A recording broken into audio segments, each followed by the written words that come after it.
Contented crickets. That's what we is. We just love it.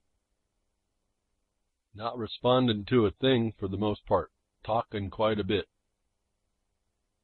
Not actually doing. It's really, I don't know what more to really say. I get to these positions and thinks and thoughts and all this stuff, and it rolls down to we either do something or we're done. We're done to whomever was doing us. And you haven't heard enough on this broadcast to know it's happening all over, and really all the same thing. Control of people. They herd you up. They treat you as animals, and you continue to be treated as an animal instead of standing up like a man or a woman to stop it. And that lack of response is crickets. So much do I promote this broadcast. I forgot 3 weeks now, going on 3 weeks. Been on an anniversary on RLM. Behind the Woodshed's been on Real Liberty Media for now 4 years, I suppose, going on. Thank you again, Grimner. Appreciate it. And all the listeners that keep tuning in, thank you very much. You just keep plugging away. Because I don't know what else to do in some regard. I don't want to be, somehow they're still important to just get the word out. I don't know why at some level.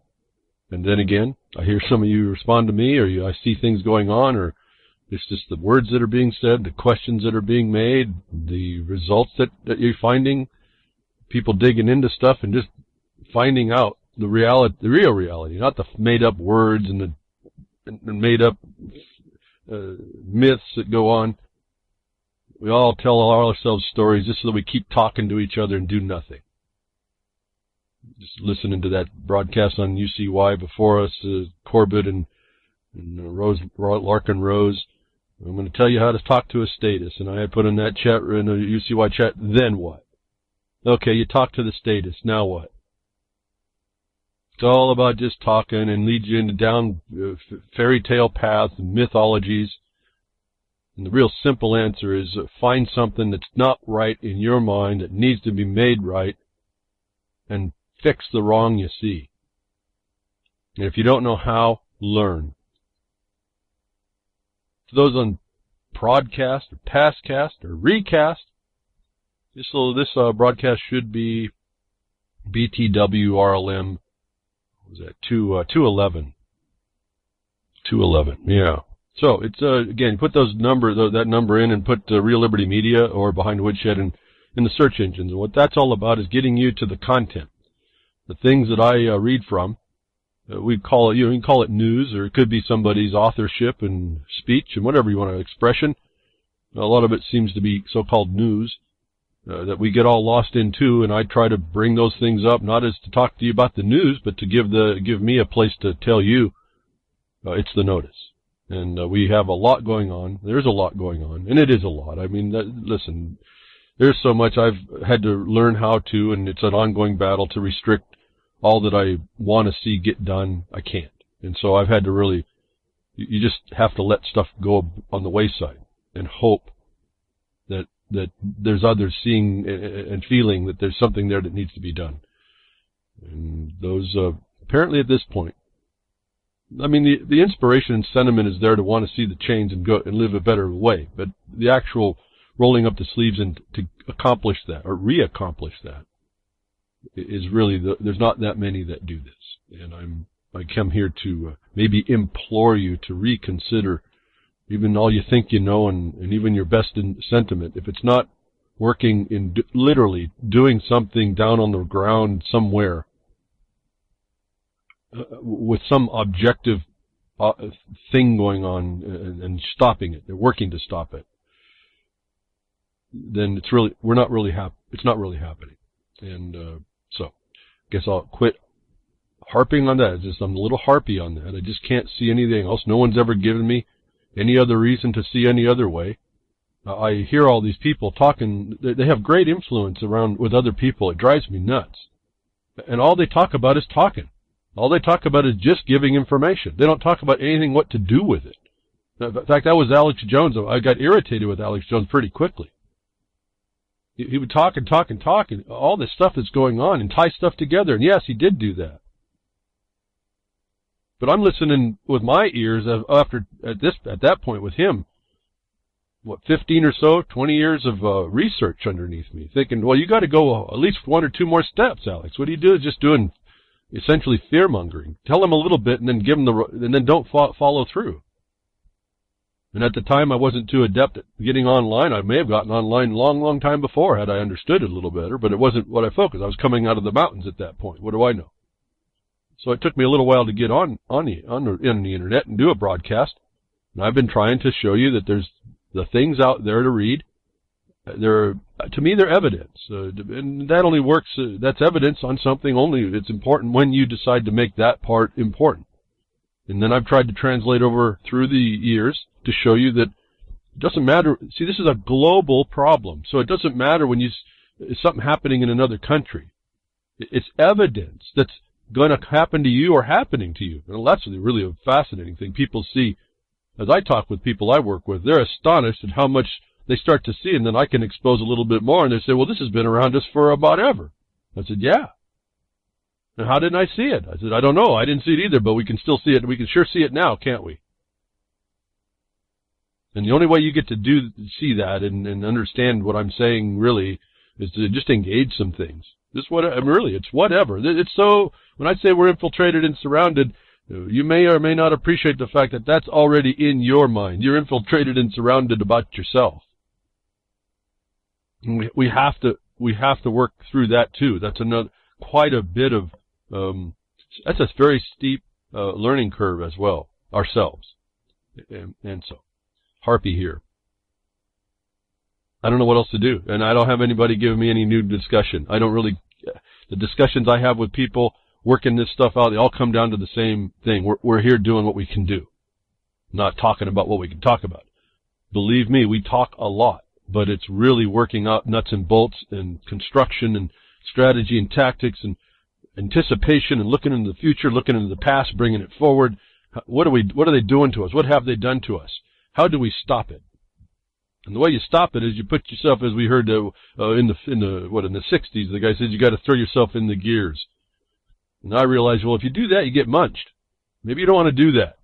But we still have to affect the machine. So let's go get a tool. Let's get a log, stick it in the gear instead. We can do another log later.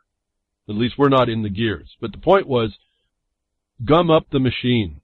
Gum up the system that's been brought up around us. And then I identified in my research, and I tell you all the time, that system, the levers were stolen from everybody that thought they had a control, and then they were handed to people that are just behind the people you think are in control. This is a whole different type of approach. And so, I don't know, I keep saying it, I keep talking about it, I keep exposing it, I keep bringing these things up as evidence. Evidence means you're going to use it in a court. It could be the court of public opinion. It doesn't have to be, people get all weirded out, I got to go to court, got to learn this and that. Well, you ought to learn it. I talked about last week. You ought to know your remedies. And almost, I should say, and without real judgment, just as a statement, shame on you for not knowing them. Shame on you for making an excuse for not knowing them. But not judge. That's not judgmental to anybody. Shame on us for not knowing this stuff. Now, let's move on. Let's get it worked out. Let's fix that. I guess that's a little bit of the optimist in me that Frumpy wants to laugh at, thinking I'm a pessimist. Yes, I'm a pessimist at one level. You can certainly hear that. I don't know if we're going to make this end. I know it's probably going to outlast me, but I got to give up my batons to somebody else. That's the optimist. I wouldn't do it. I wouldn't waste anybody's time if I didn't think that was a possible and probable. And so we have a notice to be heard, things to protect ourselves. I liken this as in one analogy to the war. We are in a war. We are having to battle it. We are an occupied people. We're no different in some regard, even though we don't see the narrowness of the place and the smallness. We don't realize we're like the Palestinians in Gaza. We are living in an open air prison. It's another analogy, and there's certain things you can still do in a prison. And so we find out what those limited aspects are to move ourselves forward and end this occupation, end the war, end the prison sentence, end the plantation slavery, whatever you want to call it. Stop talking about it and start to work against it. Now, again, knowledge is what we need. We have to be careful. Working together to bring knowledge is also important. We each do our individual studies, and I'm always keen to listen to everyone else's studies that are doing it on point. And boy, it's just refreshing to watch some of you do your research and then what you bring out and what I get to see you do. That I wouldn't have the time. And even within subject matter areas I've studied, having a glimpse but not having the proof, and I see you all digging up the proof. And we find out as we move along how powerful that becomes, again, with the subject matters I speak of. The uniqueness of what we call the United States of America was its property, its laws about that, its records for that.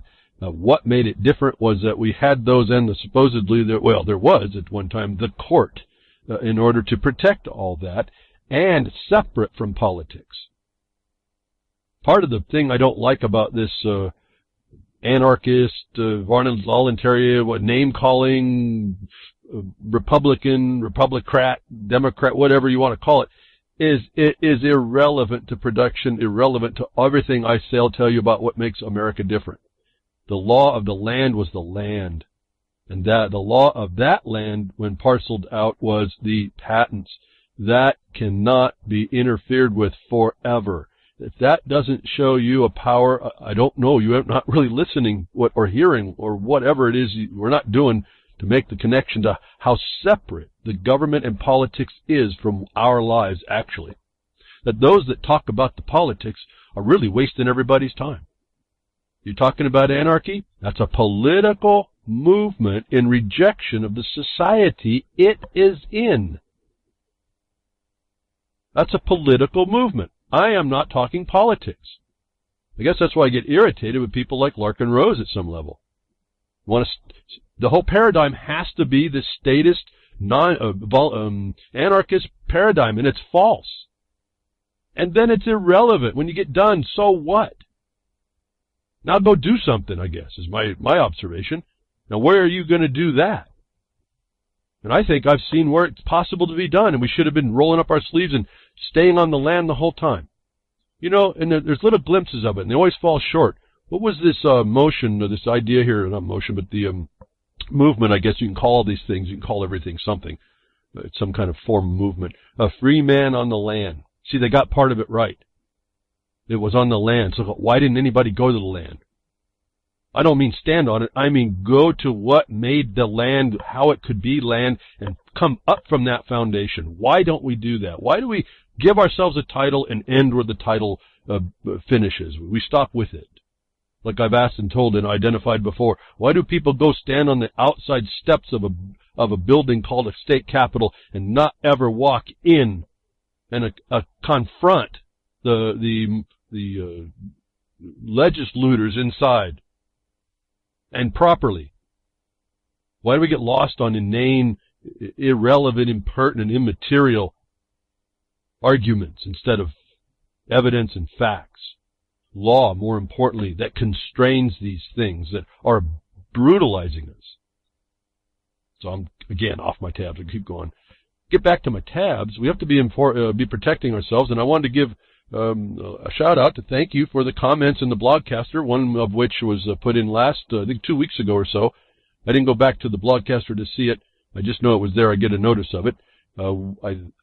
Someone who offered to us, remember I did the story about protecting ourselves when we go to these websites so we don't get the malware and get the ransomware and all that by spoofing sites, and I explained that by a notice to us on the internet, some information, that the pages are made so sophisticated that you can be duped. Well, commenter in one of the blogcasts, Jiminy, and I usually don't give names, but it made public there. I'll give Jiminy the, not credit, but the thank you for putting the comment. He says, or she, I don't even know who Jiminy is. I've seen the name around a bit, but we have a even more dire potential threat, and I don't know what there is here to identify it. Not only can are the pages that are made to look secure and part of a site, a website you want to go to, but they are now showing that there's addresses that can be used that can spoof an actual company website, like the reference here was apple.com. There's coding that can be put in by these people that can deceive you. And I will have a link for you. It says PSA, It's a 9 to 5 Mac. The Spoof Apple site illustrates the sophistication of today's phishing attacks. And folks, I'm just looking at this, and thank you, Jiminy, for bringing this to our attention. Just an addition and a continuation of these threats. If you look at this page, and it's a big picture, but if you look at the page, it'd be very hard to figure out that it was a spoof site. I think he says on this article, in fact, I didn't go to the link on the site. I was kind of a chicken away. I didn't want to click on the link that he provided. I almost wanted to pull the link away because I don't know what it really does, except that it goes to a spoof site that I didn't want anybody to click. But I figure you're all grown-ups. You don't click unless you understand what you're doing there. So I went and I searched what the subject matter was of the comment, and I found this other story. So the story I'm going to give you also has the link in it, but you can choose to click on it if you want. But it's the importance of the story behind it. It says most phishing attacks links that send you to false websites in a hope that you'll log in with your real credentials are usually easy to detect. Emails are often generic. Rather than using your registered name, grammar is poor and the wording is weird. The email will threaten the closure of your account if you don't take urgent action, and so on. Well, this article goes and explains that there's these codings that you can put in to make it look like you went to a place like Apple.com. And I think this it says here these are the browsers that one is the only one. There's only one that won't be fooled. The rest are fooled, and so be very careful. Safari isn't fooled by this, but Chrome, Firefox, and Opera all are fooled by this coding that goes in for domain names and adjusts you over to something called what we've called Apple.com or any other thing that they want to target. And I looked at the picture just on the surface, and there was only one thing that would have called my attention. And again, if you're clicking through, you're not maybe even see this, but one thing of the things I said last time I took notice of that I didn't mention, but they were fixed on this one. So the only other thing that I noticed on this example, everything else looked pretty hard to figure out, but right in the tab it says, "Hey there," with an exclamation point. And then to me that was really suspicious. I don't know about you, but I don't think a company would put "Hey there" up in the tab. So not that I may have caught it, but as soon as I saw it, I said, okay, there's still an anomaly.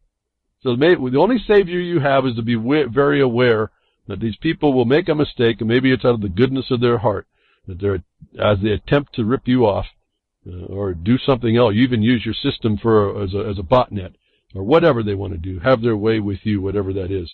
The threats are very, very deceptive and serious. So I guess enough on that. Be aware. Get the blogcaster to the link and see what they do there, and understand the types of problems and falsifications that I've been trying to have you see. Again, these falsifications are the transparencies that they want you to see through. I try to bring those as many as I can find in a week over time, and continue the knowledge of this as they transform our lives with being transparent to you. And you think it's a good thing, and they got you thinking it's a good thing, and it's wrong. And you got to understand all that the language that's being used.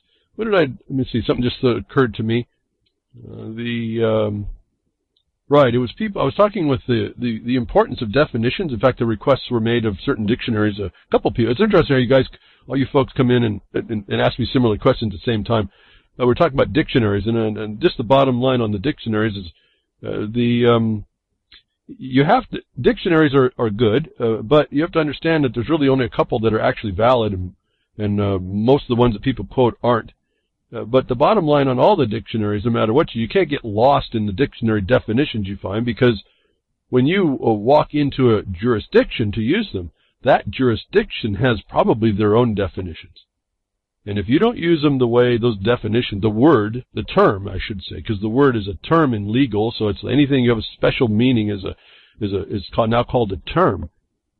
That is used in the context within the jurisdiction for the context. If I can use a double context, it's what the jurisdiction has made it and for the purpose it's being used. And if you don't use it that way there, you'll lose. You'll lose every time. And so this is another, we do this own falsification to our minds, that when we think we know the dictionary means this. Now, the dictionary terms may tell us how to identify we're in an adulterated state, but you can't use what you think defiantly against some jurisdiction that has a power against you when it does that. And this is where some of the big problems become, and this is where I see a lot of confusion. And this has to, I'm not going to focus too much more on this anarchy, voluntarist, statist nonsense stuff. This is what's going on. You're using these definitions. In this case, they're all made up, essentially, or they're misused, or they're misplaced, or they're used as a tool to bludgeon somebody else ultimately under the concept of being non-aggressive. It's really a nonsense, because where are you going to go with it after? If it doesn't work, where they're going to have you. And so, I've learned to go the other way. Take the word where you find it, as you find it, and deal with it. And that's been working so much better for me and most of us that I work with, and anybody that will actually listen and start to slowly listen closer to what this works out to. And then you get to, that's knowing that's, I'll paraphrase as knowing the battlefield.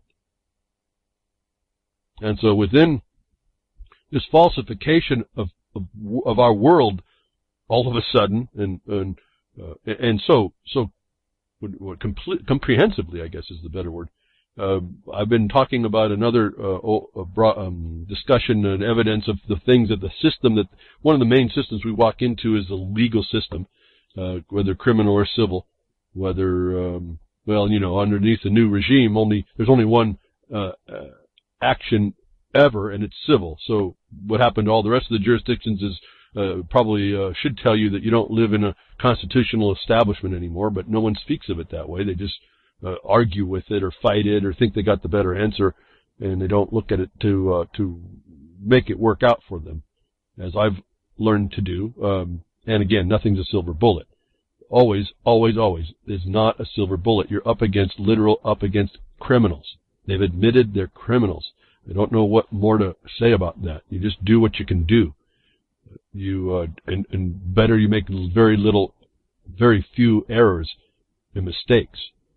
Now, that said, they pull you into these systems, and they presume it to be valid. There's an outstanding presumption for the rightness. The sovereign is always right, but see, they're not sovereign, so this is starting out to be a lie. But here's an ongoing story that's actually been fulfilled in notice to us about these people that sit in the system. And I always talk to you, don't worry about this one, worry about all the others that are getting away with it that haven't been caught yet. Falsified evidence could overturn 20,000 drug convictions in Massachusetts was a report that I brought you. Well, it has now come to pass that a court ordered all those convictions based on the tainted evidence of a lab assistant inside the drug labs for the state was found to be working in favor of the state. And so all these convictions were invalid. Now there was a question of whether or not the cases would be enough to convict if you didn't have the evidence, but here we're seeing a notice that even so, that under the question, it was found that lab test was critical in apparently 100% of the cases, that 20-something thousand drug convictions are going to be thrown out in Massachusetts. This is what we talk about. When you get yourself tangled up with the system, you can't just give over your defense to somebody else. They're not paid to defend you. Even if they were paid to defend you, they're not paid much.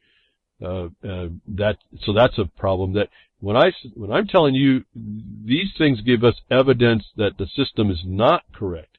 These are the evidences that you refute the presumptions against. They give you the foundation to make the next statement, well, I don't think your evidence is valid. And then you go through the challenge and you make an all-out war on that challenge to prove that they were doing anything correctly. That's how we should really be doing any defenses. And this happens to be in a criminal case and a drug case. Very difficult.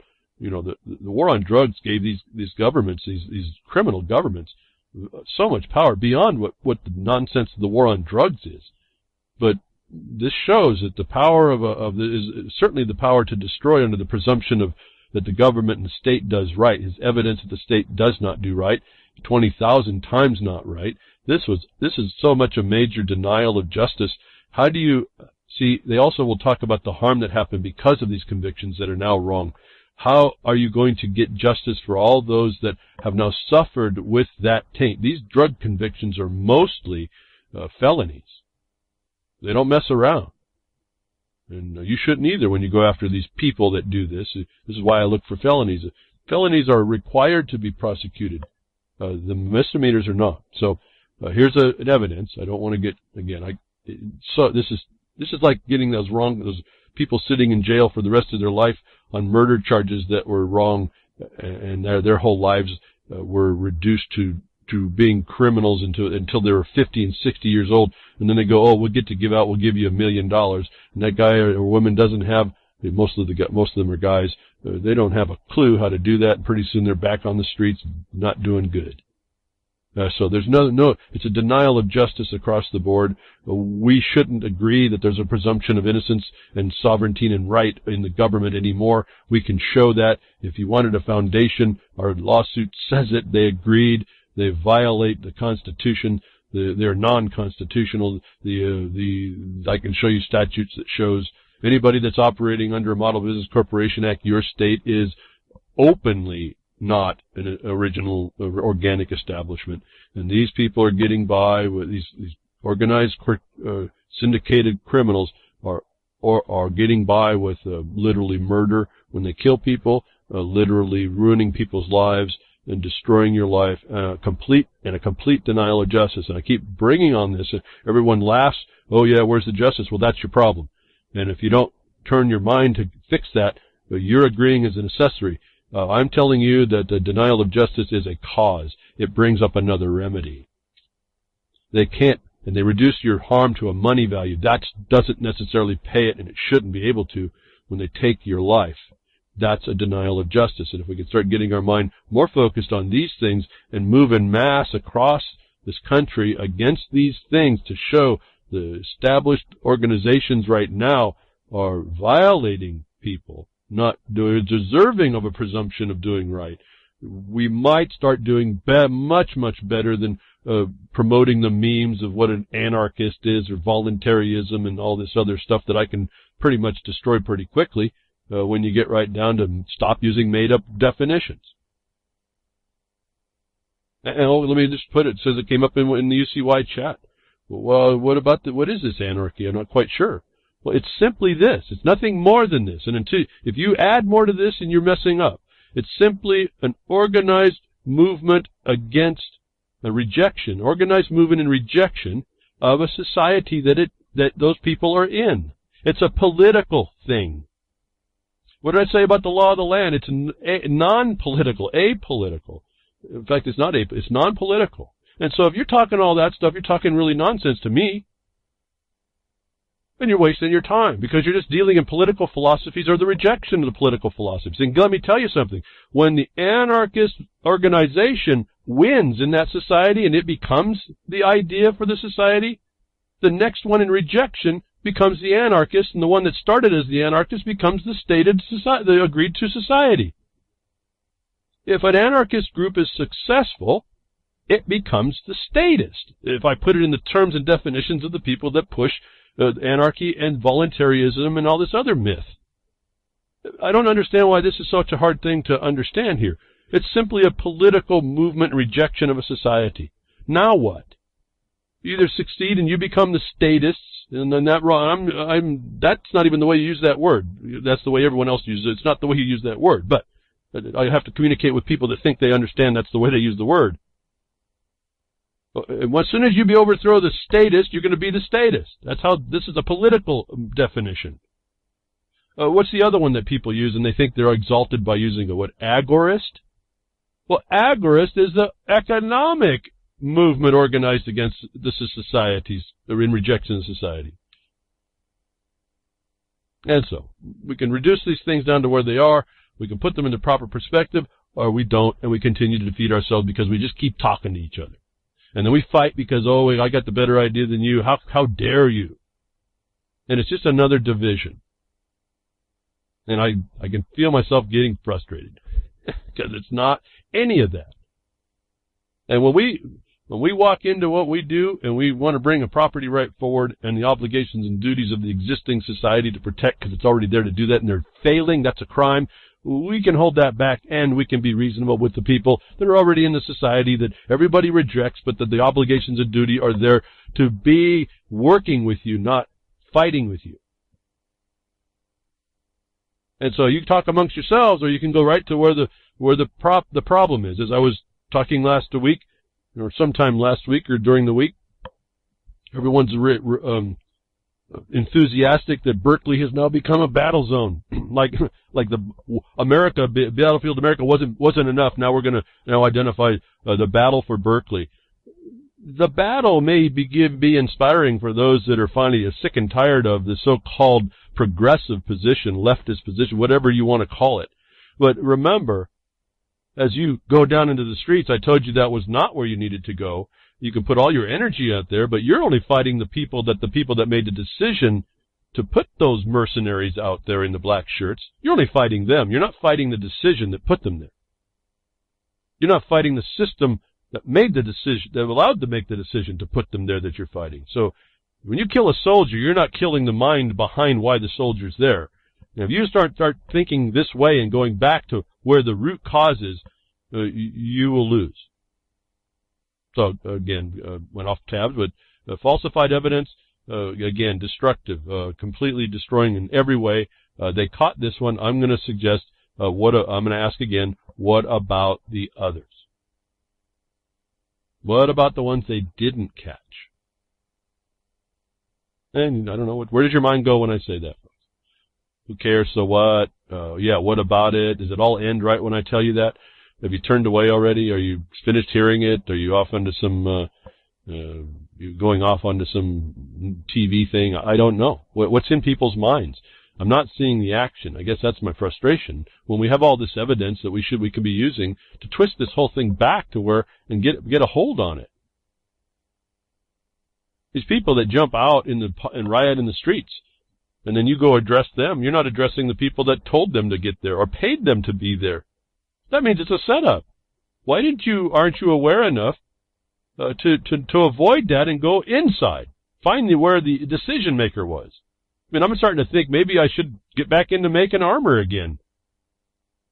In fact, I got an inventory of six knee cops. If you're interested, they're all metal, 16 gauge.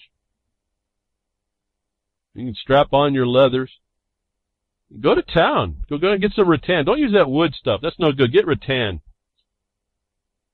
That's what. Go find SCA, Society of Creative and Activism. Show them have them show you how to make your weapons of choice and your shields. Is that where we gone, folks? I said this a long time ago. We're in the current Middle Ages. I wrote this. We're in the current Middle Ages. I did that 15 or so years ago when I wrote that. And then I see people coming out with shields and swords, such that they are sticks and stones and helmets. And my listenership is 100 a week. And then you denied what I wrote 15 years ago. Not you, particularly all y'all that didn't go look and be researched up to find what has been written before, that identified where you ought work and where you ought not, and it ought not have been in the streets. Oh, it looks cool. It's kind of neat to watch everyone beat on each other, but isn't that just the breads and circuses in the Colosseum? Getting back to terms and words, the terms that they use is like you have to find the Colosseum first, and then you have to find the second context is once you find the Colosseum that term plays in, what specific game inside the Colosseum is that term you're using used? And if you aren't doing that analysis, and you're using it within the game inside the Colosseum they've made for you for these breads and circuses, you're going to fail. If you go out in the street and march, you're probably part of or engaging a setup. And so this brings me over to another falsification. And some people may take offense to this that are in science. I wanted to be a scientist when I grew up. I've told you this, I wanted to be an oceanographer. I mean, the way they tell you you're supposed to be with all your papers. I got my shingle, I put it on my wall, whatever I needed to do. I got the big old bill from college, and I'm now on a boat testing water and looking at sea turtles. Yeah, that's what I wanted to do. Before it was anything. In fact, it was so soon they didn't even know what oceanography was when I was looking for it. And that's part of why I didn't get into it. They didn't even have a program for me to get into to do this. So, at any rate, I wanted to be a scientist. It was what I've always wanted to do. I wanted to do lots of things. Lots of adventure. Lots of investigation. And yet today we come out to a time when we hear March for Science. Protesters gather worldwide to support evidence. I don't know if you heard about that. There's a whole bunch of people that popped up in the United States. I think it was Washington and in Chicago and around the world. They all popped up. March for Science. Protesters gather worldwide to support evidence. Folks, if these people actually wanted to bring better credibility to scientists, they would not have held that on Earth Day. Remember, Michael Mann made global warming. Remember, I've told you, conservation scientists are not scientists more than lobbyists to push an agenda.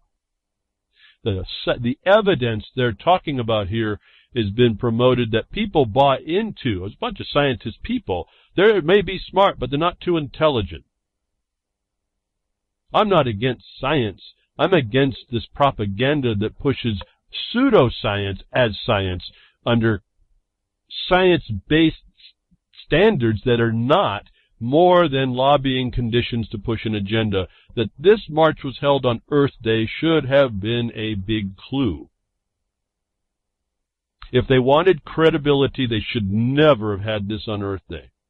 They should have never promoted it also with climate change. That is the problem.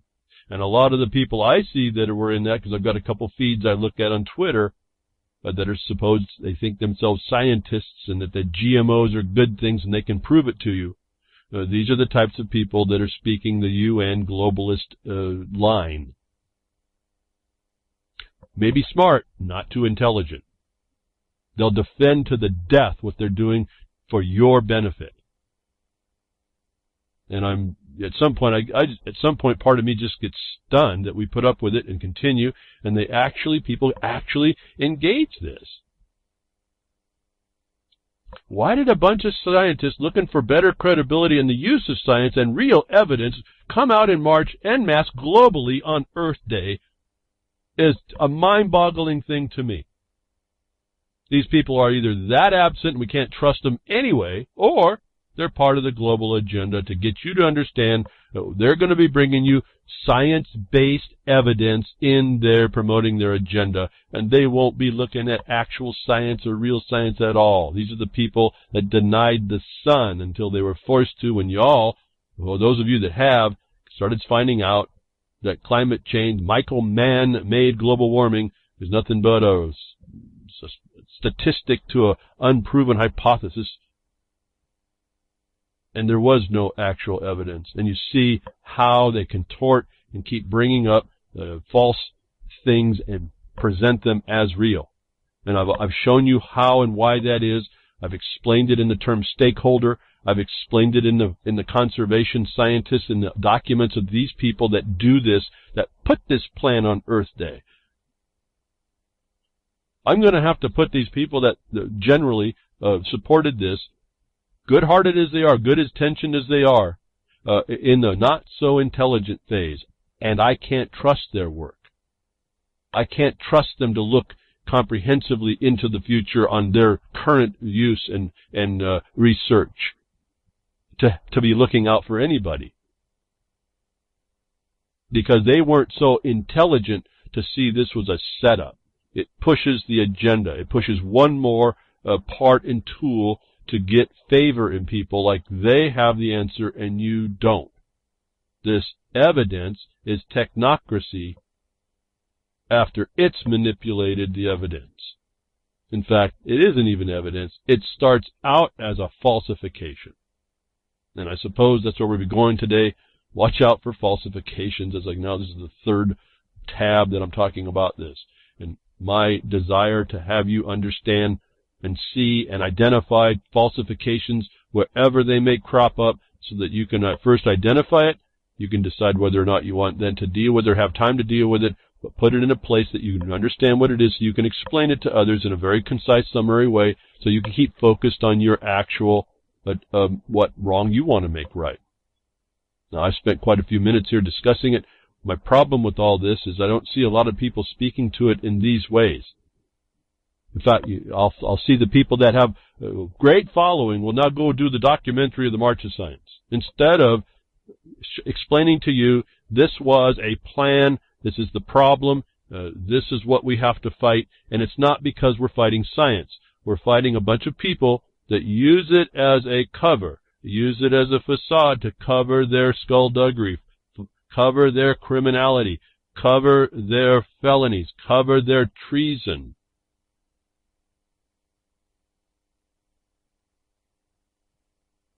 Am I pausing long enough to get your minds thinking about that? I mean, are you saying, okay, yeah, and I got that, go on, or I'm turning my channel, or okay, I'm going to commit now to do something? I don't know, folks. What it's time to do. It's time to be the statement of fact against everything you see. We keep giving lip service to the problem of the media and the problem of publication, and that it is a pillar for people. You better be part of that, not part of what the falsity is, not part of the falsification, part of the statement of the truth and the proof. And I see quickly in one line the science is settled as a statement. Yes, that's just a propaganda, see? And we are so dumbed down as people, we don't even know the scientific process actually could never been fulfilled in what they're doing. We don't even know the hypothesis they've set that, again, that denies. We didn't hear, most of us, I mean, I didn't, but I could see it coming, but most people did not see that to agree with anthropomorphic global warming, you had to deny the sun. Surprise! And what was it for? But to bring and cover up and promote this thing called climate change because of this carbon, because of the carbon tax, and this is an international globalist moneying system for corporations to sign off and continue polluting, but being able to trade in another monetary system, another derivative field that you will never ever have access to except to pay for it. And so, March of Science comes together on Earth Day, should be a clue. I don't want you to be against science. I want you to be against the agenda that uses pseudoscience. It calls everything you do pseudoscience if you were to go and do it yourself.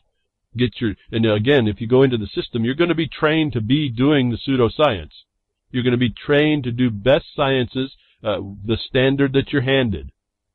In other words, as we find now for production, a miner cannot now go in, get a standard assay that he needs. He has to get one that has global standards that's settled in commerce, in commodity, not in mineralization.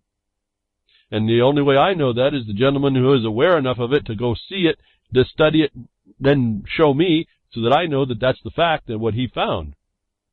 There's two different standards that we need, and the one that you're going to be learning how to do as a scientist is the commerce standard. Totally oblivious to the needs of production and the separateness of it, and that it's not supposed to be politicized. The very nature of the imposition of Earth Day is a political movement you're supporting. To me, the writing's on the wall of our destruction. To me, though, if I see that, I'm obligated to step up if I have a care bone in my body, I suppose. I'm talking care for myself, let alone for the rest of you all. So, what? We have falsification after falsification. We finally get outed. We didn't know. We have a silent destruction going on. We have transparency going on. We have the disregard of that transparency, which is the deception, the very falsification they don't want you to see. It's transparent to you. I mean, all these terms, I just look at how they're being misused. I look at everybody who seems to be talking anymore, and in their own way, they're all using falsified information and meanings of all these things to push their agenda. And as long as we do that, we're always going to have a division. Instead of just settling in on something and focusing and reconfirming all that to ourselves. That transparencies and the lack of knowledge of the falsification of a drug test destroys 21,000 people.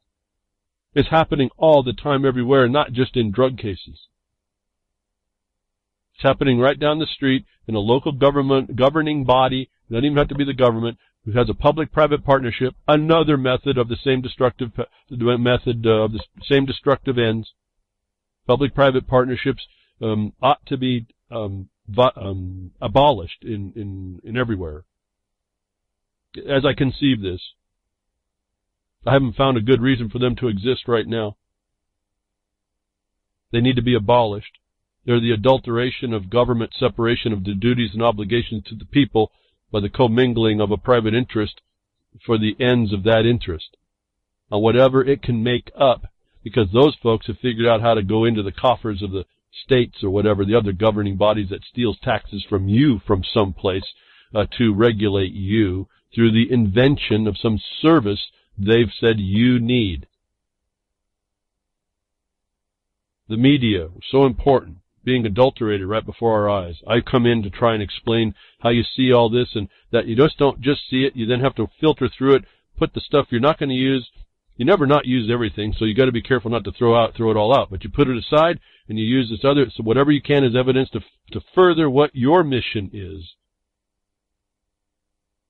the disclosure of things is all important. The equal disclosure of all things is very important. And we get this story right after I was talking about we were talking a little bit about the Syria chemical bombing, where Syria got beat down. All of the world, except for a few nations, supports the destruction of the Assad regime. That's another falsification. They jumped all over the fact and blamed Syria without a shred of evidence, and yet just a couple days later, and I get this from Brandon Turbeville, he writes on this, and again, it's not Brandon or what he writes, just the subject matter he writes about, not necessarily, although I do listen to him periodically. I like what Brandon does, what I'm saying. This is a source of the information. You can put it where you want. I'm going to take it as facial correct, and what I could prove otherwise when I got here gives me something in a link to hand to you to read, instead of just me talking and you have nowhere now to reference. Is mainly the way I do the tabs. But the U.S. bombs weapons depot containing chemical weapons, Ease Zor, killing hundreds. Silence from Western media is another form of falsification, where the Russians came out really quickly and said, wow, we bombed a weapons depot, but they were making chemical weapons, and that's what got spread is the rebels, the insurgents. The Western-backed is us mercenaries were using chemical weapons in their weapons making, and we bombed that facility not knowing it, but it spread the chemicals. And then the Syrian government got blamed, happened to the United States a few days later. And you heard probably silence on it. I heard silence on it. I heard smatterings, but I heard silence from the majority of the accepted media, I can say. That is very critical for us, because I tell you, if the United States is willing to do that and deny it, you live underneath that government power. For whatever you might believe, and however you think you can stay away, are the decisions that are being made that filter down locally to you. But to me, this is more evidence of the two-facedness, the Janus-faced socio-psychopaths that are in control of the government. That we, the people, not the legislators, but the people, the men and women of the country and the countryside, were mandated to not allow in and not allow to control. So we have this falsification in the omission to report, and the falsification in the lack of equality of reporting, and the lack of equal treatment given. What they did to Syria, United States should be on the ropes right now, under trying to prove the allegations, the negative, that it didn't bomb it. And then if it didn't, then it opens up to the problem for Syria, that was a false witness, as I called it, one of the highest violations you can do to anybody. The U.S. did it. Or if it did do it, then it gives an answer for what happened to Syria, and the Russians were telling the truth, and quickly so. They didn't hesitate. That if we don't get this two-facedness figured out, the forked tongue, whatever analogy you want to do, it worked out and stopped. Not just we talk about it, acknowledge it, and then we go on to our, planting our daisies. But actually figure out who is in the right place to do what with the right information, not the made up stuff I keep hearing. And work diligently and persistently and perpetually. You're actually seeing what we've been told, as we talked about before. I find it interesting. I get lots of people talking. Have you talked about the fact of the military going to be in the cities, in the urban areas? And said, yeah, we did that report quite a few months ago. We did that discussion quite a few years ago. People are still coming onto this stuff. And it's like they're talking about like they're the first ones to report all these things. And yet, this is the evidence of how the deception cripples us. It's really a fascinating insight, I guess, analysis or inspection of societies, how they work, how they're treated, how they're mistreated, how they respond, all this stuff, and the human nature that we have that's understood, and as I suggest the Protocols of the Elders of Zion explain to us, are worked over and over. No one really understands that. And then no one ever uses that well, you got to use it on yourself and then use it for yourself. Because of your failure, you may be susceptible to deception. And this is the thing, and you are silent to the deception you're told. And I guess that's where I'm talking here. Here, Brandon brings up the idea in a story, instead of a little pieces here and there, which I had seen before, not really conducive to my giving you a piece of evidence, but he was one of the first ones to come up that I found that came up and tied the story together about this problem. That I wanted to explain use his story to show you this is another failure for us. This is something we're not responding to. This is no different than any other way, another element, another side, another dimension of the cricketers, of being the cricketum. Falsification, I guess, is today's theme. The falsification of the omission to accurately explain things, and then to treat equally across the board. The same globalist unity is the same thing denied here in the United States, doing the very same thing Syria did just a few days later. You heard nothing on it, or not much, and the United States is not bowing under the withering United Nations condemnation, which all in its own is, I'd have to agree with the United Nations, but it doesn't go anywhere, does it?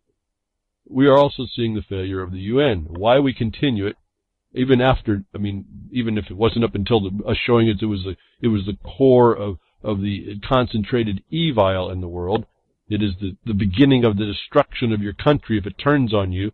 It certainly has never lived up to its abilities that it has claimed that it was put together for. And so, the truth is, it was put together as a tool to defeat the rest of the world through the U.S., Israel, British cabal, which apparently, and more clearly now every day, the United States is subject to through President Kushner. More information coming out about this really terrible, diabolical coup that has been taken on and agreed to. So, more things coming on as thousands and hundreds and thousands of us are being decimated, and the nations are not equally treated. False witness by one is completely acceptable. The evidence that they want to present is tainted. It's omitted. It's misdefined. It's certainly brought forward with the agenda of somebody who has the outcome already in hand. The arguments in which you argue with agrees with that agenda. This is the other thing people don't quite get. You start to entertain these things. You start agreeing that there's a foundation for the argument. You're defeated before you get started. That's why I got to the point. I'd look around. Well, if we got to call them a criminal before we can't argue with these criminals. We agree that their criminality had a say. They're a stakeholder. So I'm not saying you presume upon them being a criminal. I'm saying once you see that the facts establish they're a criminal, don't make an argument with them. Don't get in a conversation with that. You have to get in the conversation with somebody, you have to honor their existence. This is, if you listen very carefully to international law and diplomatic relations, it's why you won't see certain states, no, excuse me, I misspoke, that's what they want us to believe they are. Certain nations, see, the nation state, this addition of the word state was the demise of the nation, where it has to then agree it's part of another organization where it is a state and not a nation, is the UN adulteration. But a nation who will not speak to a lesser entity, it has to. Otherwise, when it speaks to or about or makes a deal with or negotiation, it acknowledges its legal existence. That's another rule in international law. And so they're very careful normally, and I've seen some of the borders drop on this a little bit, but they're very careful on what the government, a nation will acknowledge they're speaking about or to. This is almost like the very first rule of international law. Do not engage anyone without the status that is required. And so that comes down into engaging a question, an interference, someone imposing. As soon as you allow the imposition, you've agreed to their existence, and it may not be valid. And I think we're so far away from understanding these things, we tend to want to tell everybody how much we know. We engage that which should not have existence, and we allow it because we recognize or acknowledge its existence. And this is a very serious thing that we do. So to put in practice, we have someone coming against anybody, coming against you on a property or whatever. So let's just leave it in property. I don't mean land, I mean any property. First thing they want to talk about is say, well, if they're going to try and sound like they're interfering or they want to have a say on it, well, where's your title? I don't even want to talk to you first. I mean, where's your title? Well, we probably most likely do this naturally. But we fail in lots of other things that are more subtly deceptive to us that we ought to be withholding until we qualify. And isn't that nothing more than a jurisdictional challenge? Someone has the right to hear and determine upon something. Someone's coming with it, doesn't have the right, and they're trying to. That's a trespasser. You have to identify. You can't walk with them and talk with them about it. You've given it validity. So the falsification you've agreed to, have now become voluntarious to it. It's that simple, that easy. More falsification, causing more damage, thousands. Sue Merck for shingle vaccine causing what it's supposed to prevent. Not new news here, not even new notice. Want to let you know, people are suing Merck, another pharmaceutical company. Now remember, these vaccine companies were supposed to be immune, but notice they're suing them for causing what the vaccine prevented is not a vaccine. It's a causative agent. So, got a couple of things that are very interesting on this report. I want you all to know, more like a PSA, like early on, about your Apple browser. I mean, your Apple.com may not be going to Apple. Be careful what you click on. This report here tells us there's a vaccine out there that causes, it's a live virus vaccine that causes the very thing it purports to stop.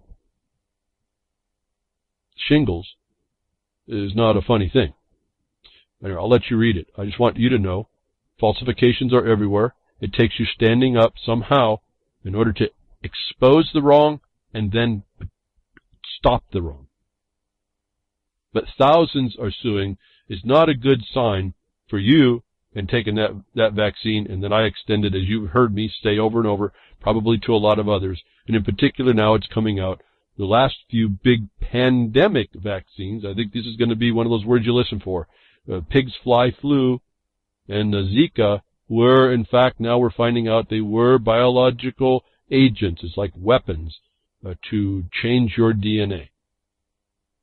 So not just shingles do you get from the live one. These vaccines really are doing worse, and we don't even see those effects. As I say, those vaccines with those side effects are going to take you out of you, and you won't even know what happened to you.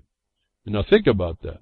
They start doing that with these kinds of vaccines, and you aren't aware enough to know that that vaccine caused what it was supposed to stop in order to make the question. So everyone beyond you and behind you in time believes this is okay because you were incapacitated by the very thing that the government underwrote as an immunity, first of all, and okay for you in their herd treatment because you maintain part and parcel agreement with being of the herd, no matter your vociferous objections to it.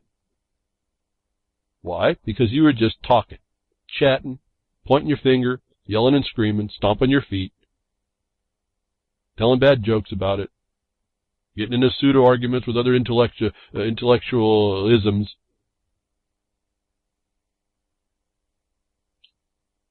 Thousands of people getting harmed. And we now finally hear that the thing, as we've been saying behind the woodshed for a long, long time, a lot of you know this, the vaccines can give you, and this is the problem we've had with the live virus, live virus vaccine. So you trust yourself to be misinformed, and you trust in that. Well, at least the simplest thing I can tell you all is remember to go to the product data sheet. Look very, very carefully at that thing. And if you find anything in there that's a harm, you start to have a word in your mouth about how you're not going to agree to that harm. And then they're going to have to underwrite that. If you're going to even consider it, before you even consider it, they're going to write you a contract of indemnity that it won't harm you. And then prove it. Prove that it won't before you take it.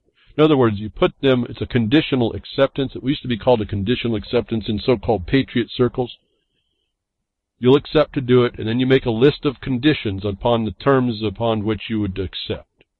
And you make sure that you covered your bases. You better make sure you don't get yourself on a slippery slope. But when you cover your bases, you pretty much eliminate the ability that the other side can push it on you, and you give a standard that you can rely upon that they failed to meet. That's a real simple technique or tactic, however you want to look at it.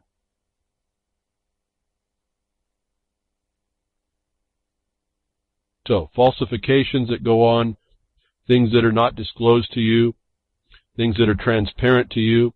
We started out with this technology early on with the websites and browsers that don't see the deception, and so you might be clicking on through, and your whole life, your whole computer system, your whole electronic, cashless life gets destroyed in a mouse click. Shows the technocrat imposition already in your life that may be transparent to you. They make it so simple, too. So easy. More information coming out about the Internet of Things and things of technology that the technocrats need. In other words, data. We have WikiLeaks releases CIA manual on how to turn a Samsung TV into a secret microphone as the U.S. prepares to charge Assange. And that's a whole other story going on. They're actually, the United States government's thinking about charging Assange. I'm really not following all that. I think this is all a big play anyway. It'll be what it is. I'm not going to get too involved myself in the Assange thing. Maybe out of a curiosity of charges, the legal, lawful thing. Actually, it's not a lawful thing. It's a legal thing, the corrupt thing that goes on. I want to see how the enemy does what they do. This talks about programs called Extending and Weeping Angel, allowing their microphone to be used on a TV. Now, that's not even new news either. Again, you just notice that it's more proof that it is going on in the government that's here to protect you, utilizing the pretext of security to destroy your rights, committing rights deprivations or censorship, or the threat of a censorship under the pretext of security. That should never have been all right with y'all, but apparently it is. Why I went to crickets. This is just a big, big problem. It has been. It's going to be the underlying problem. Notice the pretext of security. All your UN stuff comes through security something or other. The big one for the government is national security. This is the black hole of all, mother of all black holes is this thing called security and the exploitation of it that I keep telling you have to challenge as a pretext. So now we have the non-news of the microphone being used. But what I saw here was a little different condition when I saw this next story. That the CIA also has this top-secret virus control system. It's like a hive mind. It's an imposition upon your electronics. Like a bot, but it's also connected to those that want the information, that are going to use it for, that do the analysis, that do the eventual policy making to run and rule your life, and charge you for it, more importantly as well. They just parasitically feed off of all your value in your life, and that's all transparent to you also. But the WikiLeaks released the latest that comes on the heels of the CIA Director Michael Pompeo's aggressive statements against the Transparency Organization, in which he labeled them, this is called WikiLeaks, a Transparency Organization, a non-state hostile intelligence service. Now, what's interesting to me about that is that you're all considered a non-state enemy combatant, hostile to it, that government. That this really isn't a surprise, it's really not news. But out of the contention, we see more evidence of the things that are available and the things that it attempts to do and the things about machines that I tell you, be careful. This technocratic future is going to have very interesting potentials. And put that into your calculator on how may extrapolate it out. When I do it, it brings up interesting dialogue, at least in my mind, on what may have to happen in the future as we try to address a potential problem here. And it's already in our face, but it's not as apparent until you all start dying because of it. Early Friday morning, WikiLeaks released the 5th batch of Vault 7 documents exposing the United States Central Intelligence Agency's hacking techniques. The latest release, titled HIVE, exposes the agency's multi-platform malware suite that allows the CIA to monitor targets via malware, as well as the ability to realize specific tasks on comprised machines. And this is not out of the idea and conception of what we've talked about. It's now in print, though. It's not opinion or conjecture. It's here and going on. It goes on and on, talks about all the things that it's vulnerable. It goes on to say that it can instruct the machines to do specific tasks. To me, this started to show and develop another story in its own, that these non-disclosures are going to hurt us in ways we may not understand. The next report tab that I have is come up as a report, a story called Intelligent Machines. And you know, I have a problem with this AI. To me, it's for a long time, unless the technology changes, it's really going to be you against some guy who wrote a program, a bunch of if, then, or statements. It's just a code. And however comprehensive the one who wrote the code thought to respond to will be what that machine's capacity is. And that can get really inventive. And it looks like magic at some point, it can get so inventive. The problem is it's not really thinking. The problem now also is HIVE exposes the government, or anybody will be able to get into these so-called intelligence machines, and they will mess with them.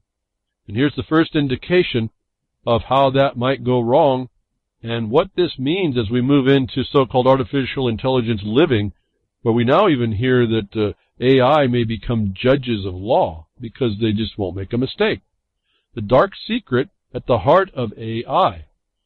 No one really knows how the most advanced algorithms do what they do. That could be a problem. Read a bit of the story here. Very interesting to understand. These machines are being used, the engineers of these things are writing algorithms to do things, and we'll hear here, I think, that maybe that's not so well understood, even though they understand the instruction. Last year, a strange self-driving car was released onto the quiet roads of Monmouth County, New Jersey. The experimental vehicle, developed by researchers of the chipmaker NVIDIA, didn't look different from other autonomous cars, but it was unlike anything demonstrated by Google, Tesla, or General Motors, and it showed the rising power of artificial intelligence. The car didn't follow a single instruction provided by an engineer or programmer. Instead, it relied entirely on an algorithm that had taught itself to drive by watching a human do it. So monkey see, robot do. No, robot see, monkey do. All right, so it's already starting pretty wrong in my mind. But this isn't without instruction. That algorithm is, well, it's the form of it. It's the part of an instruction. It says, with these inputs, do this. So this is a little bit deceptive, and I want us to keep track of that. But this thing is starting to run on math, and the problem starts to develop as we read on. Getting a car to drive this way was an impressive feat, but it's also a bit unsettling since it isn't completely clear how the car makes its decisions. Information from the vehicle sensors goes straight into a huge network of artificial neurons that process the data and then deliver the commands required to operate steering wheel, the brakes, and other systems. The result seems to match the response you'd expect from a human driver, the monkey driver. But what if one day it did something unexpected, crashed into a tree, or sat at a green light? As things stand now, it might be difficult to find out why.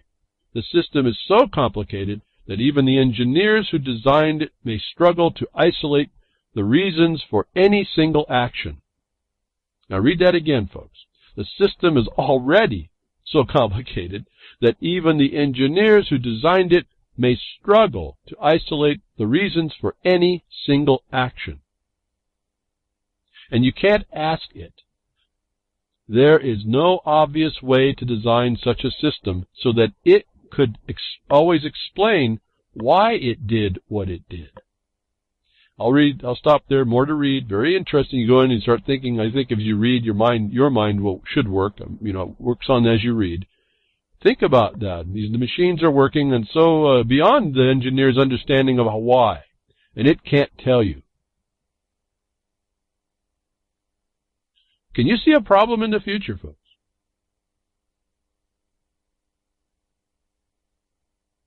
The AI made a decision. It decided to hurt you because you were a threat.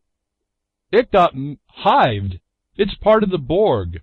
It makes a decision. You're dead. You're harmed. Someone you know and love is harmed. And we can't tell why. Doesn't seem like a future I'd like to be living in. The technocrats will love it. For you, I'm not so sure. It's already on the horizon here.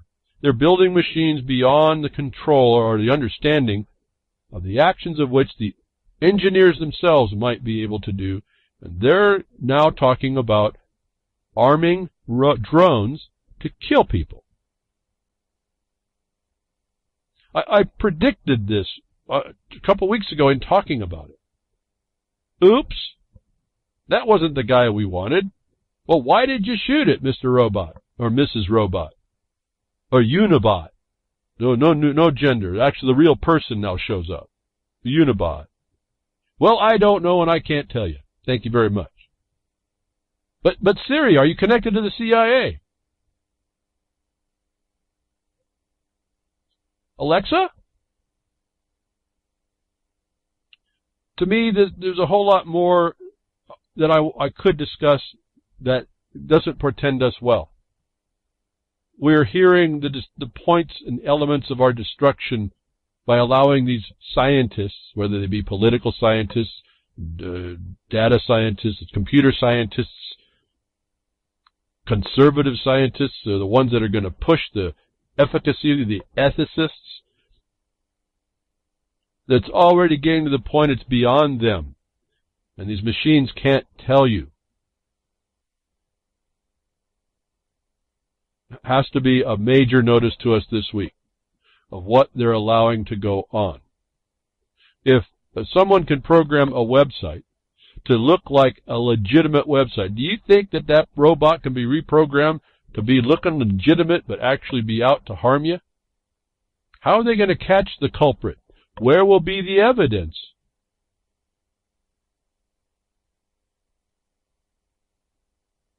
The HIVE commander takes control.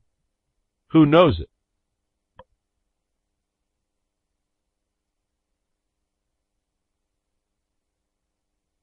You're already treated as an animal, and then you're going to be put down underneath this, what's being told to you to be the superior artificial intelligence. In fact, it's so superior, we're going to put one of these superior units, we're going to make the neural connection now in order to make this work for you, and you'll just be one of them.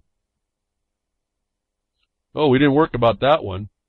The neural network's connected to a Borg attached to your brain that makes decisions that it can't tell you why. That sounds like a rosy future.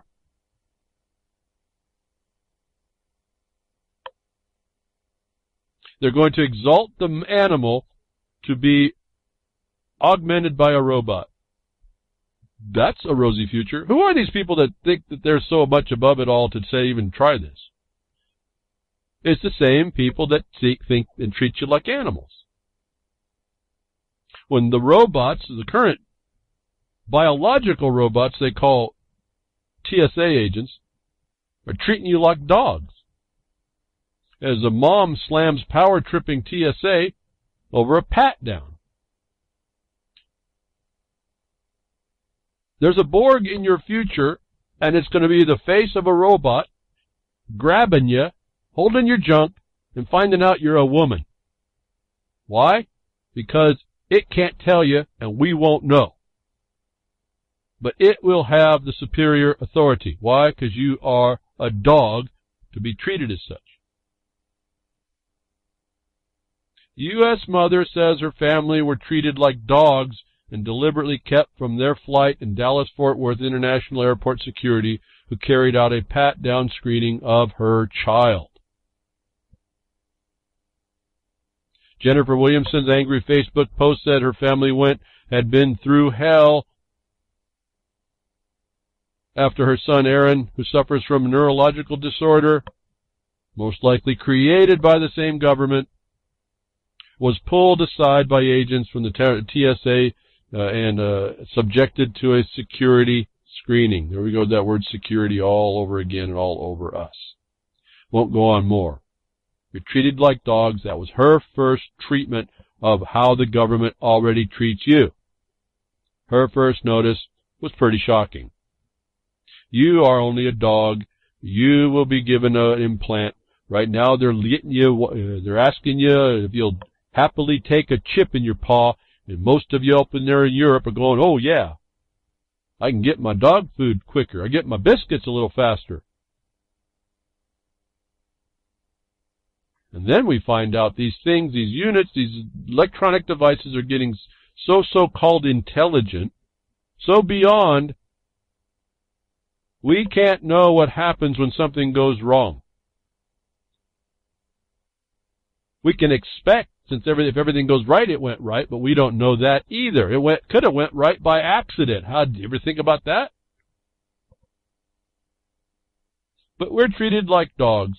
Another evidence of the reality that people deny while they talk amongst themselves on the mythological, political structures that they would like to see in the world.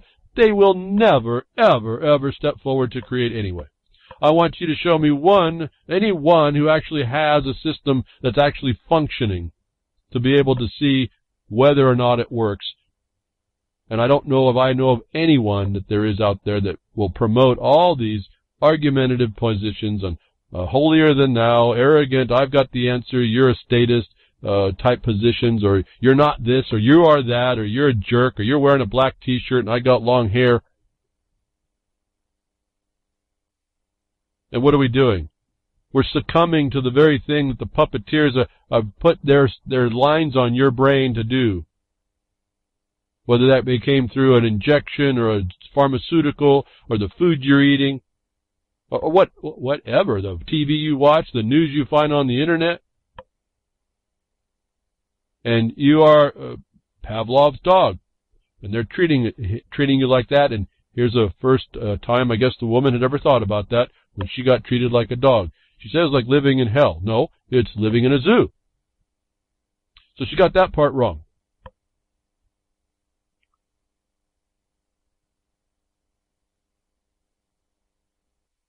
Okay, the actions are here in front of us.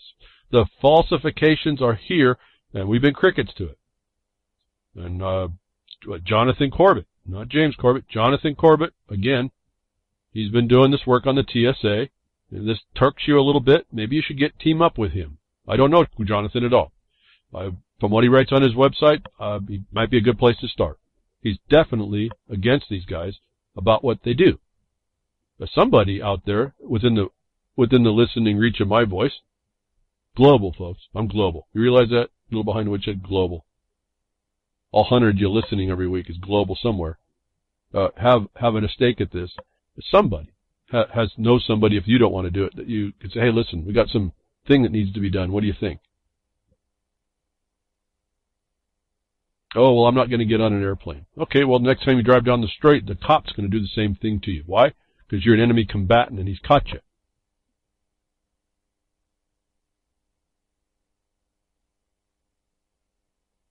Everything based on a falsification somewhere, somehow. And I'm asking you to understand what those are, not just keep that to yourself. Actually start imposing that as a challenge to the authority the authorita that imposes itself upon you. See, everyone, this is after the fact. Being treated like the dog at the airport is certainly after the fact. This woman did not know she was supposed to work this out before she got there. And this is that presumption of innocence and right that the government is privileged to have, that is upon a pretext of a falsification and fraud. And I keep saying this, and I'm hoping beyond hope someone steps up and starts to argue this thing this way. It's an argument right now because you're not going to get anybody to believe it. It won't be an argument when you bring forth the actual statements of the definitions they use in that Coliseum within that game. You use their phrases against them. It's real easy to do. Oh, you're using their laws against them. Yeah, that's the only game that got the power to kill you. Answer that one. Well, I'll just stay away. Okay, go down the road one day with all your papers and a cop stop you. For nothing. Make it up. That's where I started, remember? Making it up. I almost died that day. Still tell you, I don't know today how I got away with it. Don't even know. Standing there, don't know how I'm going to get out, and I somehow got away without being shot dead. That was not the outcome of someone else who got stopped, who went to the state police for help when he found himself a long way away from home, got lost, and they ended up shooting that guy. So, 6 months later, I was looking pretty lucky. Till today, I'm looking really lucky. Especially after my little foray into trying to expose the pedophilia in the system called Children's Services. I don't know how many people I've noticed now, when you do that in any serious attempt, you don't last long. And the only thing I can figure out is I wasn't well enough known at that time. Just me running through peg access, just like Alex Jones started. And look what he did with all his now fiasco thing that he's got set up. Boy, what an immense thing that happened there. And I don't know, he got something happening to him, something came through, he's got his own problems in his own life, being exposed, now he's admitted through his attorney, he's just a showman. Well, I could have almost told you that. It's not like everything he said was wrong. It said he wasn't doing it, as I thought, for the right thing. As I try to tell you, it's not about knowing this stuff. It's about finding out enough of what you're interested in and going and stopping it. Because it's enough harm in some place everywhere that there's enough terrain to cover for everyone right now. We are so beat down that they're now treating women and children like dogs. You men out there, so-called, where are you? This could be your woman. This could be your child. Or your friends. And I use child advisedly, you know that. But, child, she's a parent. She's a female. Do I use the B word here? That's how she's treated when she has a child. It should be called a puppy. And the caretaker is the state in this kennel.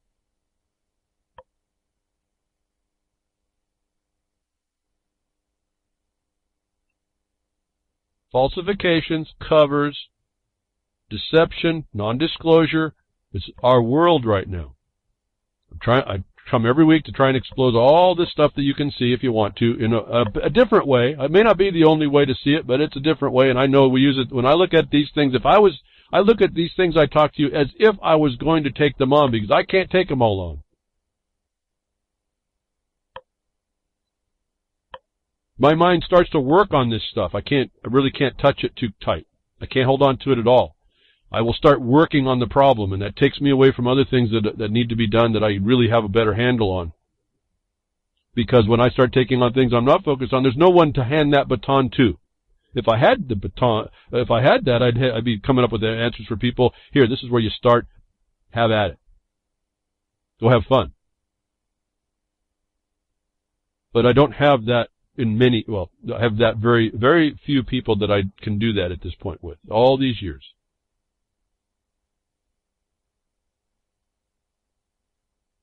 We get notices coming to us.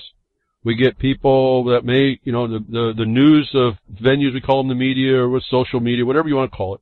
It's just these avenues and conduits of information is there, but is it sufficient? Is it something that you even need to be concerned about? I was talking with somebody who says he doesn't even listen to any of this stuff.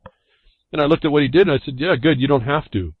And I said, but the thing that you said you don't look at is the thing I have to look at, because it gives me the perspective and comprehensive perspective of knowing what we're literally up against, the thing that this guy has found out for himself he doesn't need to do. That doesn't mean that he wasn't cognizant of things to do, or that he hasn't done things. In fact, we had an interesting discussion in that regard, and he did know some of his remedies, which I was happy to hear. In other words, we're looking at someone that when he's confronted, he can resolve the problem, and way more properly than what I hear most people who invent things and ideas and talk and chat and make excuses or whatever all else they want to come up with. Hide behind the indignance that a definition now makes it so that I can't do anything. Well, that's not true. There's a definition used working somewhere, and they're all not the same. And when you found a world that has a whole bunch of different definitions, you just found a world that speaks in tongues, whole bunches of different languages. And where I might tell you I'd only speak American, because I'm not English, I actually speak legalese. I speak the different dialects of legalese, but I've had to do that because of what I wanted to assert law to remedy. We found out that only legalese was there to receive it, and I had to figure out how to defeat that, which self-evidently shows us we're not in that reality that we're told.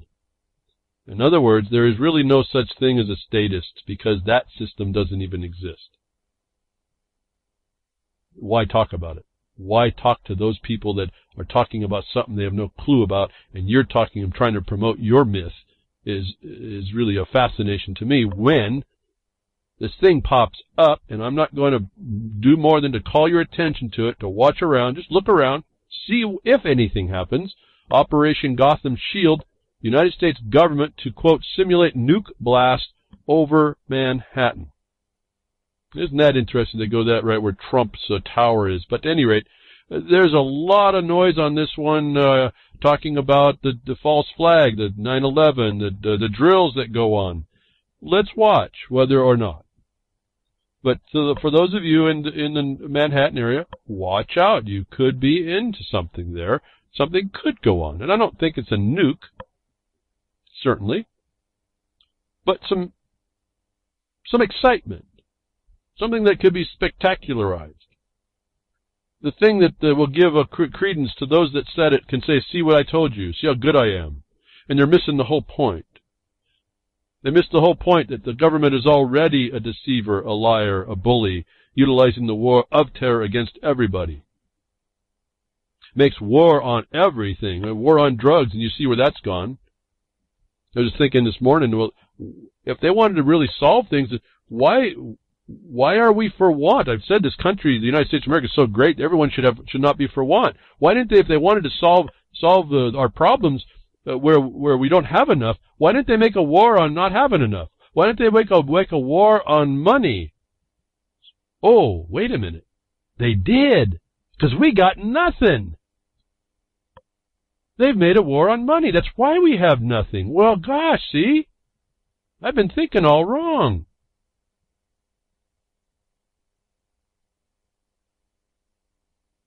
Yeah, the government is here to help. They'll make a war on everything in order to control that thing and make your life miserable with it. We don't have money in this country. We have something that functions as money, but it's actually debt. So we're dealing on this outcome of this simulated nuke. Your whole economic system is a simulation. Your whole life is a simulation. The Matrix is not a movie. And I hear crickets.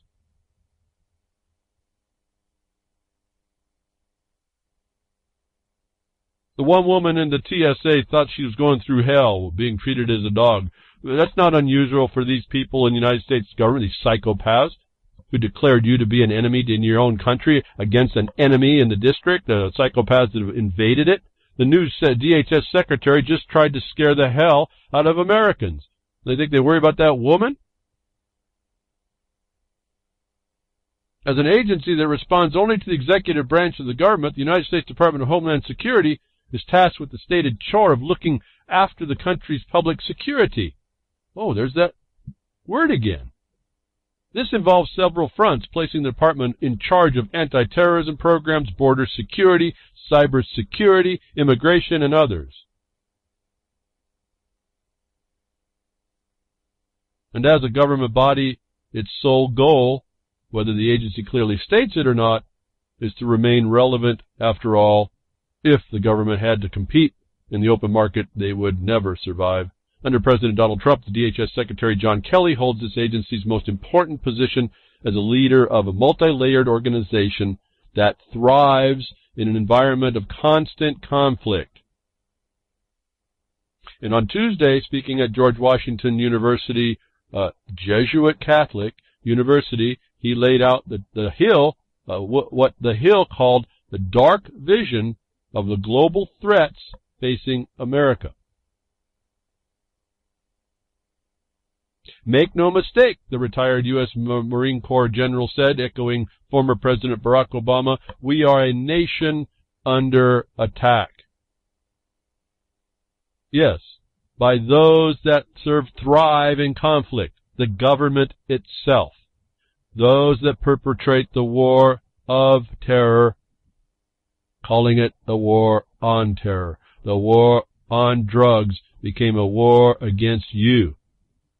There's a war on money, why you most likely don't have a whole lot of it, and why a nation that shouldn't suffer a thing is suffering immensely.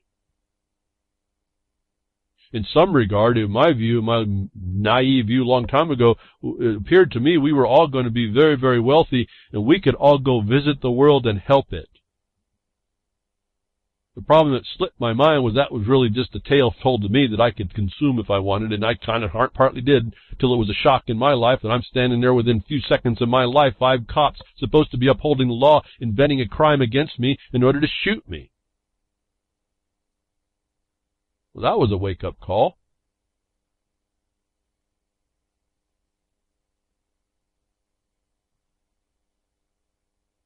During Kelly's first major public speech since becoming head of the DHS, he told attendees of the George Washington Jesuit Catholic University, the America is under attack from people who hate us, hate our freedoms, hate our laws, and hate our values, hate the way we simply live our lives, and we are under attack every single day.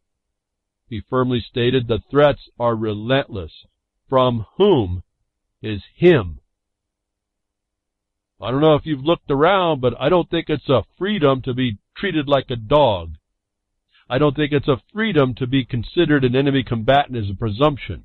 I don't think it's a freedom except to the criminal that it went extrajudicial and you don't have a law except that it beats you down. You don't have a remedy. He doesn't say they hate our remedies, did he? No. It's only the laws that they use to beat you down. He's telling you they are attacking you. If you didn't understand the war footing we've already been on, this is not news to me. This is not news to any of you that listen to me. But this is also not something we can now shrug our shoulders and say, see, we knew. This is a declaration of open war against you. And they gave you the link, the list of everything that they are stealing and have stolen.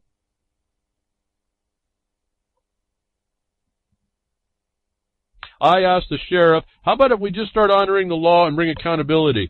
I got crickets from him. You could hear the crickets start right up when I asked him that question. He smiled to me, smirked, and said nothing. You think he's imposed a law that allows remedy and accountability? No. He's part of it.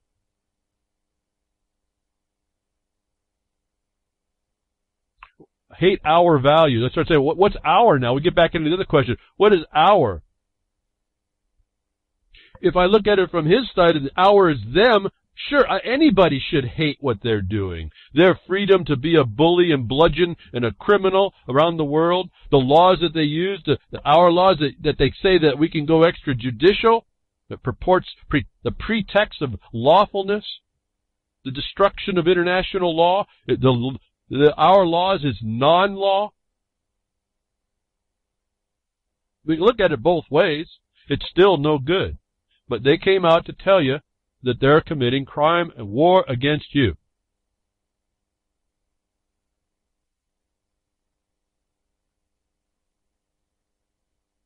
Scare the hell out of Americans. It's the same as the report we just heard, the Gotham Shield. They just scare people, and people continue to be scared.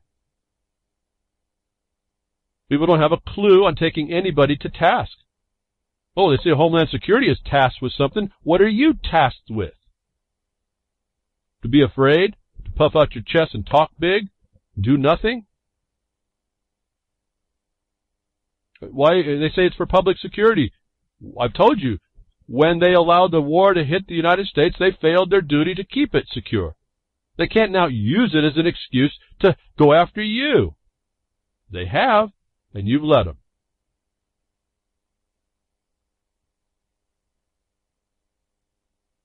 The United States no longer honors a presumption of innocence,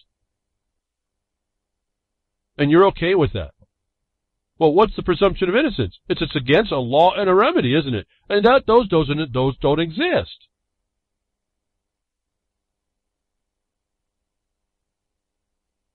And so there's really no basis, even though we can see they're a false witness, the purveyor of deception, the purveyor, the protector of transparency, things transparent to you, that they're an oppressor. And the duty that people had in this government was to not allow that.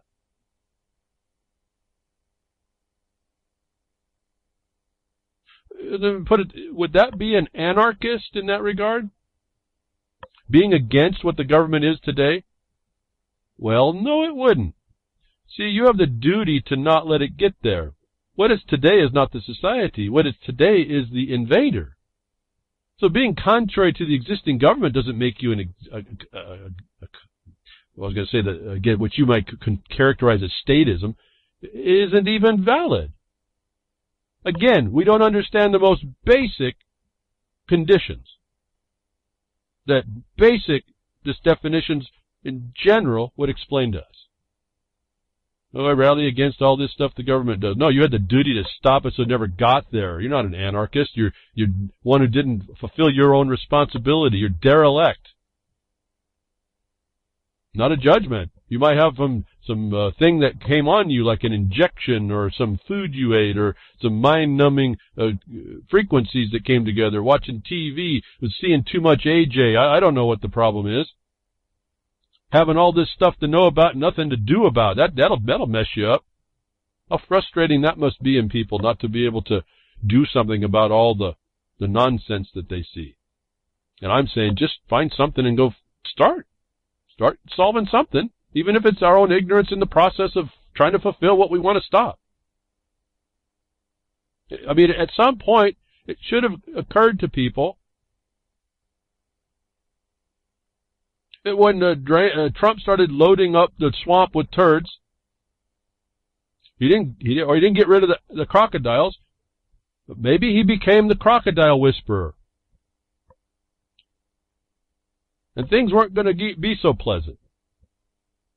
And that said, I'm still hopeful there's some shred, little bitty shred of light left that we can help shine to get the things that we've been working on that will help in a quiet way, in an interestingly unobtrusive way, to provide the example, evidence, and accountability that, in part, we need in this country that we were supposed to keep, and we let get away from us. I've been focused more on the external invasion of a foreign agenda. It seems to cut to the core, though, at even the organic situation in fortifying it and showing that what's in place now is not able, prepared, and cannot meet the obligation to do so, which moves it out the way, first of all. Secondly, allows more assertion in places that are not obviously a threat to the major thing you see that makes a war of terror against you all. It doesn't solve that. What it does is it starts to bring the foundation back and exampling the foundation as important that's been destroyed and removed from our memory. And I'm hoping once we see that as well, it'll give us a little bit more strength, if I can go there, to stand more firm and upright about how to address the rest. This is our land. Or maybe it ought to be. And it's been stolen or covered over. And we need to start bringing it back. And I think foundationally, not our opinions, not our fanciful ideas and the myths of some political philosophy that just seem to pop up, were the afterthought of the 17 and 1800s and regurgitated in the 60s. It just doesn't, that's not going to do anything. I don't even know why people even consider it. Just get frustrated just thinking that people actually consider this nonsense and discuss it openly and continue to just chat about it and have arguments about each other and sound so authoritative about it.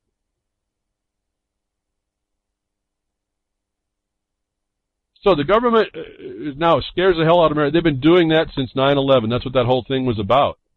To get you to comply, to get you to shut up, to get you to be inactive, to get you to not address what the problem is. And for all the most parts, well, I'm playing crickets. That should be the answer. And if I'm wrong, markonthebeach.yahoo.com, you can explain how that's not the case. And then I can look around and say, well, what have I been doing for 30 years then? What a fool I've been. Wouldn't that be a shame? But as I said before, it appears this world is set up in battles beyond us, that the best we can do is to show whether or not we're going to resist and reject the oppressors that we find. If I can put everything we understand about what we're about here into that makes probably a whole lot more simple sense to me than about anything else I've ever heard and seen. We overcome our own fallen nature to show that we are willing to work hard to do better and do better. In the face of the adversity, in the face of an overpowering oppressor.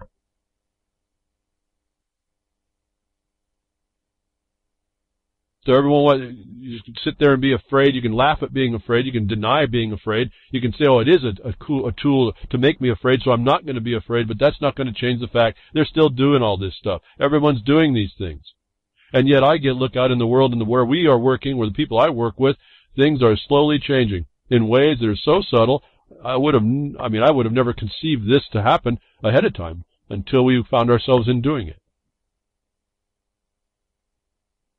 People's property rights, for instance, are being destroyed because of federal agencies are denying the property exists or exists where it is, that people that are on the front line of this problem have now forced the issue to the point that the United States Geodetic Survey has to come out now and resurvey the sections of land, despite the BLM or the Forest Service or another agency's denial of the problem. Oh, and guess what? They can't use all their fancy technocracy technology to do it. They have to go back. If you don't think that the rights relating back to the things I'm talking about, to the foundation of the law of the land, don't work, they can't use their new technocracy devices. They can't use the Internet of Things. They have to go back to the rod and chain. They literally have to go back and find a certified surveyor that uses chain measurements.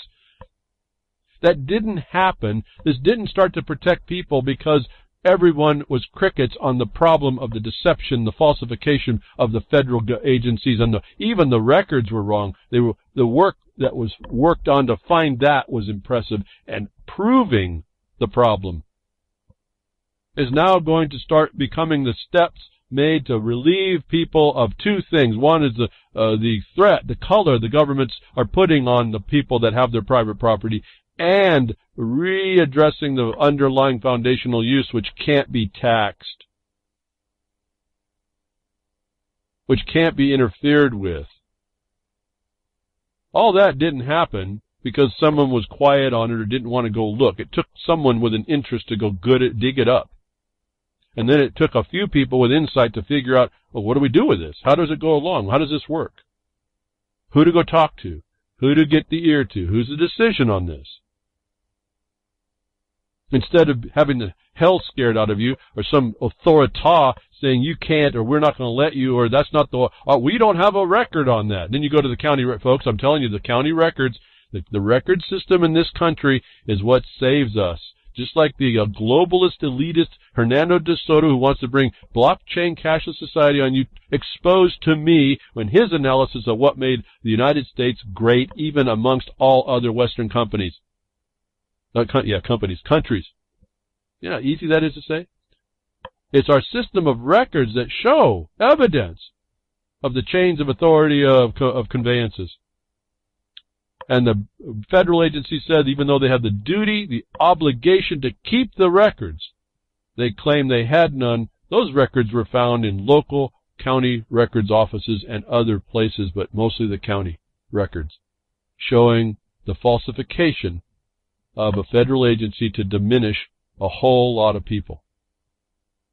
Now, I'll remind you, that didn't require anybody getting in trouble. That didn't require you threatening anybody. That action would not have required you becoming a criminal, being threatened with being a criminal. Well, maybe as an outside attempt to tamper with you, but you don't approach it that way. My point is that there's ways to start fixing broken things in this country, finding things that are not quite right that there's something not quite right, I'm going to fix that. That I'm telling you, you need to step up because you may be the only one that can. We're all wired a little bit differently. We all see the world a little bit different. Use that to help you help others. I guess if you can say I don't want to help others, that's all right, I guess. That's your decision. That's the choice. But then you become the accessory that we're all fighting, and you become part of that thing that wants to scare hell out of everybody. And I would why not? Let's have the hell scared out of it. Maybe we come back to bliss and we'll be living in peace again. But, it doesn't work that way. So the bottom line is you're going to be making the decisions. The bottom line is you make the choice. And I'm asking us, because we're in such a bad way, to make a better choice for more people. It's for yourself, first of all. That's certainly the fact. But you find out that you aren't going to do much against the machine by itself, and that doesn't take a whole lot more people than you. But you can start the process, and you can make that example. You can start showing people there's a better way to think about things instead of just having these vaporous ideas in your mind.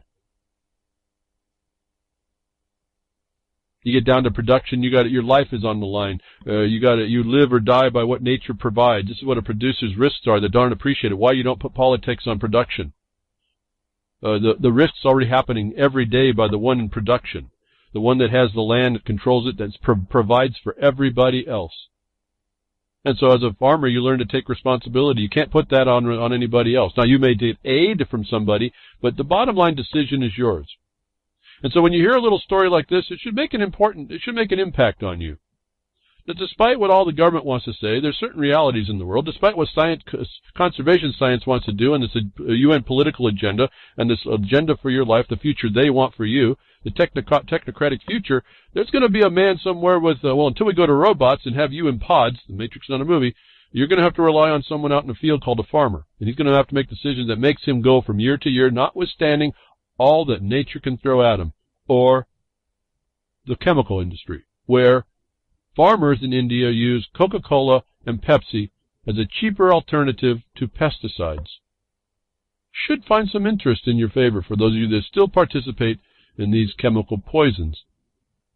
We touched a little bit about them with the diet side aspartame problem, more chemicals to ruin your physiognomy. Is that a right word? Make all this stuff up as I go, folks. Farmers in India use Coca-Cola and Pepsi as a cheaper alternative to pesticides. Should have you thinking at least. If it doesn't, I don't know about you. Maybe you shouldn't also know that maybe you got an injection that took your ways of being critically thinking out of your perspective, and you might be one of these people that engages in the anarchist status non-argument just because you like to waste time and don't know better, instead of turning around and doing something on the ground that's actually real.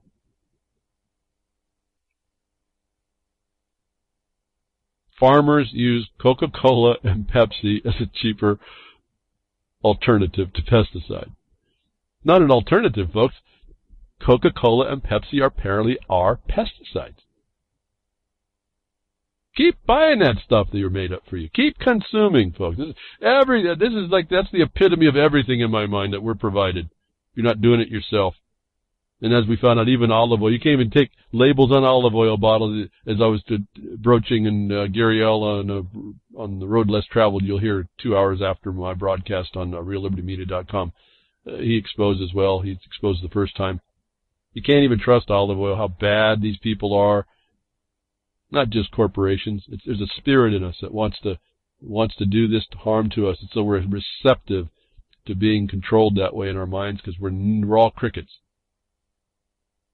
Now, I saw a lot of people got a lot of interest in that olive oil. I was really impressed. Who was talking about how interested they were? And I was glad to see it.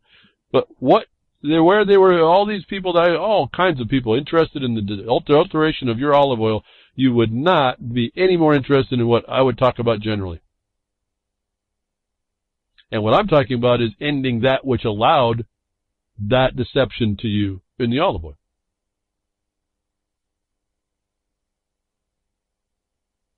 The deceptions, always, failures, falsity, everywhere. How? Well, how is another article here. How Vault 7 tools used by private contractors build mainstream media news.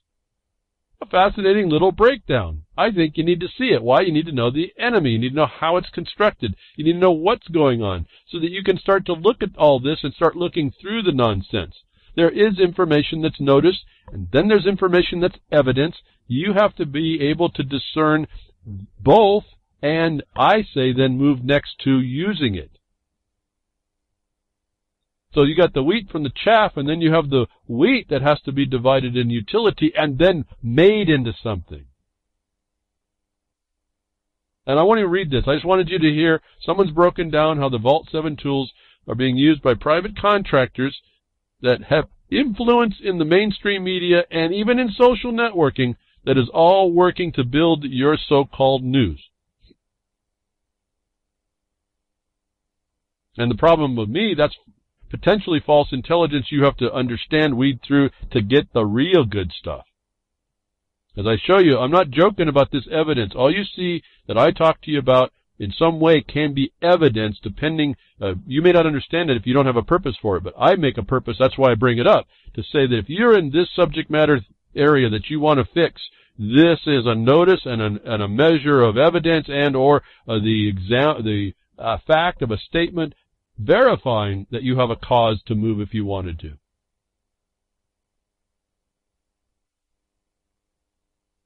The tools used to make the MMS in news is not just the CIA. It's tools provided by the CIA and how it's all aggregated by whomever, wherever. It's fascinating who's involved with all of that. Why you have to have a thought in your brain about what you're actually looking at. And then this is again the thoughtless noise I hear going on with all these made-up discussions, and something that became an interesting question to my mind. Why it was a question, but a big issue was made. I'm going to move on just a little bit to standards of things that we may think we know about, we don't. And just on a surface level inspection, there was a comment made regarding standards about all this and how things get made up and the stories you're told and what you listen to. But one of the stories you're listening to was that this judge down in Nevada with the Bundy case was a Judge Navarro says defendants have only 3 rights. And that made a big news among certain circles, that the judge would say the defendant have only 3 rights. Like, what do you mean? Oh, it's only 3 rights. And then they jump over and they start talking about all your constitutional rights. And I wanted to touch base on this and what we do to ourselves wrongly with this news that Judge Navarro said. And I'm not agreeing with this woman or this judge. You already know we've got these people are criminals, but it's not about that. It's our understanding. I would have to ask to cut to the chase of this. What more rights than 3 do you think you get? Would answer to you that you haven't quite thought about where you are when you go to a court in a criminal proceeding. It's that at the point she said that. That I want to run down a couple things so that we start to learn better, and then to understand to hold better what we know and start to apply it. And I just ran over because, I didn't see what the problem was in some regard. And I wanted to verify some things, but let's just run on the surface of this. I just ran over to Nolo.com, Nolo Press, I think it used to be called. Criminals' defendants' rights. And I'm going to go through really quickly here, because I don't have much more time. Here's the rights that are acknowledged, that are case law. There's more than 3, but let me go through that, and don't think it's only like 8 or something. You have the right to remain silent. You have the right to confront witnesses. You have a right to a public trial. You have right to a jury trial. You have right to a speedy trial. You have right to be represented by an attorney. You have receive adequate representation and not to be tried twice, or what's called double jeopardy. So, on the surface, you have 3 rights, more than 3 rights, don't you? But that's all right here. If you go research more, you'll know that's what you're allowed. These numbers of rights, 2, 4, 6, 8. But guess what? Let's go back and do the analysis. At the point of the trial, they've not remained silent. They've actually entered into the trial. So that right's not available. The confront witnesses, they're still engaged in that. That's one of them. Public trial, they're already in the trial. That's already done. Jury trial, they've got the jury. That's already done. You have a speedy trial. They're in the trial. Done. Represented by an attorney. Well, done. Receive adequate representation. Until there's a complaint. Done. Double jeopardy. There was never a single charge up front. Single jeopardy. There is such a thing. Done. So I'm looking at this, so they've got all their rights. There's actually more rights, but at the point of the trial, they only had 2. So she gave them 1 I'm still trying to figure about. And so if we do the analysis wrong, we can make up a lot of issues that we start talking about that are really off point. Why nobody was arguing the jurisdictional challenge, like I said, the legislative court has no authority, is beyond me, that allowed this nonsense. But that's all for you to decide. Thank you for tuning in today. I hope something I said got you to thinking or inspires you to do something, and do something, folks. It's really what we can do. Thank you, Brent Grimner, again. Appreciate your help. RealLibertyMedia.com, and then FreedomsNetwork.com for Bo Diddy and you, and the social network. Please join up for those of you that want to join together, folks. Pretty cool that way. Jules, thank you again. UCY.TV, Pastcast, Broadcast, Recast. Appreciate all that. And the terrestrial broadcasters, thank you for what you do. I'll be here next week. Tech Diffs are nature willing.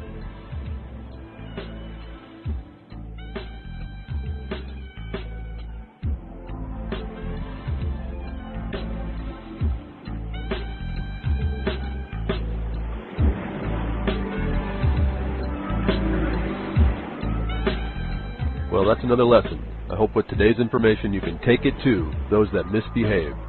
From behind the woodshed, leaving his mark on the beast, this is Hal Anthony. Till next time, journey with purpose.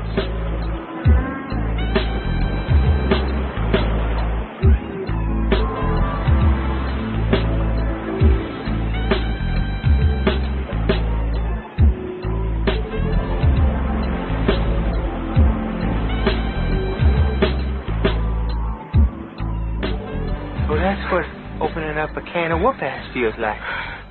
Son, you just opened a whole case of whoop-ass.